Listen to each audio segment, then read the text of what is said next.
Hi everybody, this is Cheryl. I'm going to give you a quick update. Things have been pretty busy around here. We've got a lot of things going on. I had an order for some hacky sacks, and that's kind of kept me busy for the past few days. And then we have OzCon coming up, which is a cosplay convention that Angel's been working, trying to get costumes made for that, and I got two of my kids going, so they both are working on their costumes, so it's kind of kept us busy. And then I've got a baby gift I got to finish making, so it's just been kind of crazy, so I haven't been able to do much of anything. I did want to real quickly let you know there was a request from Kentucky. He wanted me to share how to do my meat sticks. And my son, we'd gone to a thrift store, and my son had picked this up from this thrift store for a couple of dollars on how to make beef sticks, and you can also do jerky in it. It's just this little kind of a gadget that you put together, and you put your ground beef in it, and you have choices. You can make either two sides of the meat sticks, or you can use this and make like the flat meat sticks.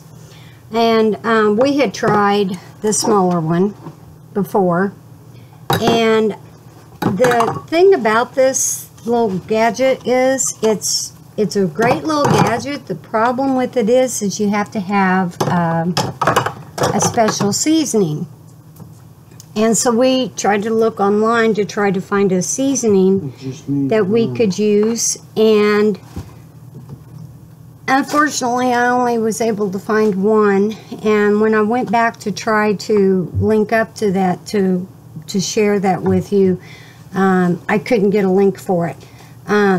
So I went to jerkyholic.com, and that's where I got my recipe. Now, he has a lot of recipes on there for beef jerky made with all kinds of meat. Most of the recipes, if you go directly to the site, are for like if you cut up roast and make your jerky that way.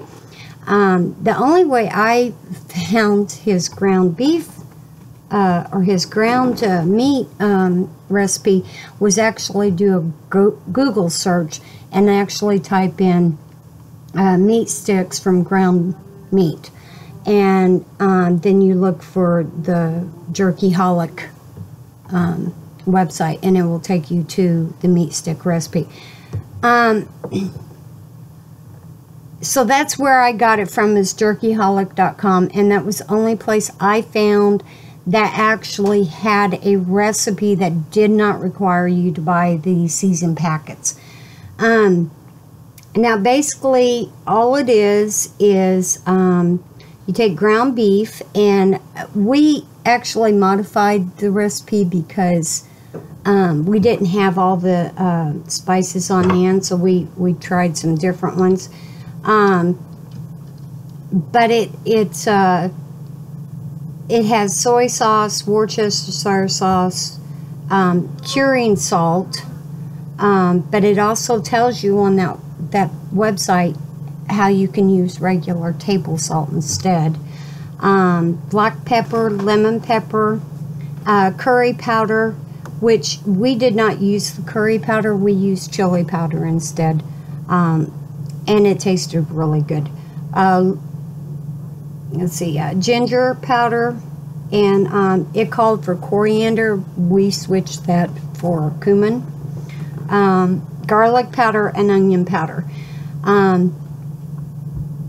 I could share that recipe with you and the amounts needed. You can let me know in the comments, and I will share that.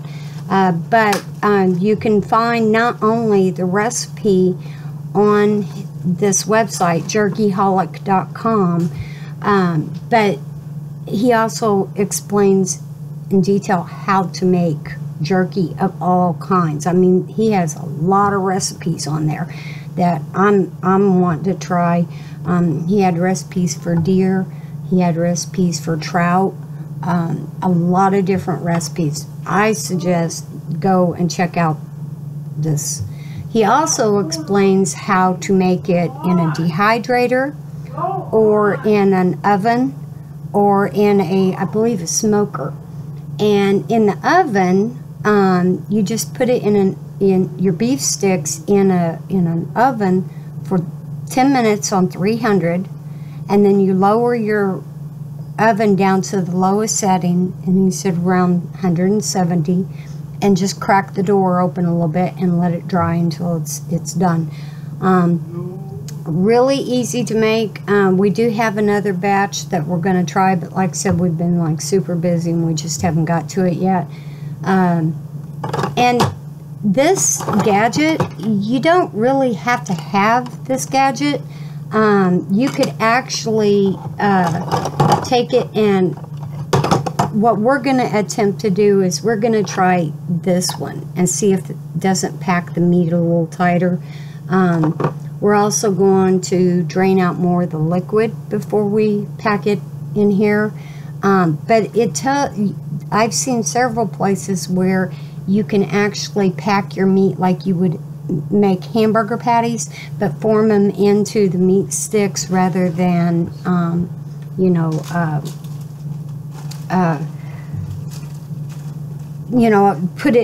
rather than putting it in this machine, just make it on like wax paper, roll them with wax paper or something like that.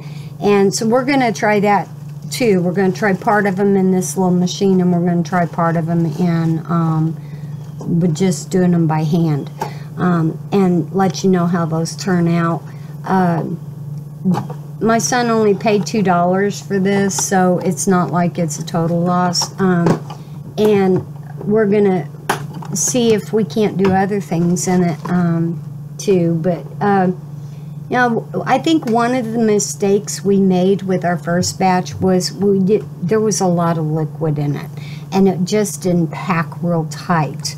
And I think that was part of the problem, that they didn't, I mean, they tasted good and they turned out okay, they just didn't form into sticks like they were supposed to.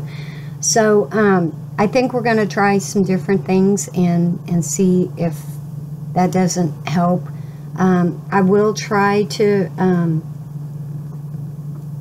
record that if we have the time.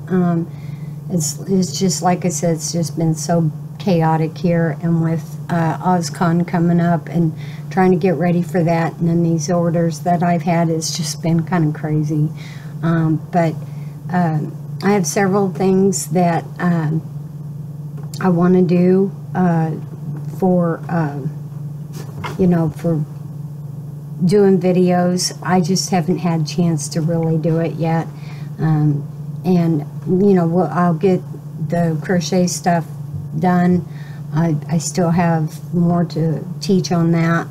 And I also want to share my hacky sack pattern with y'all, and also how to make some small messenger bags that are real simple to make.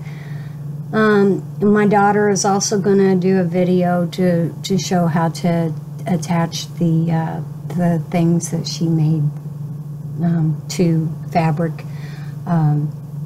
So we've got some things coming up. It's just we've been super busy, and you know how life goes. It just gets crazy sometimes.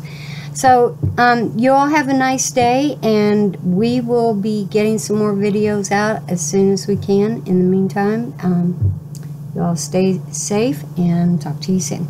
Bye-bye.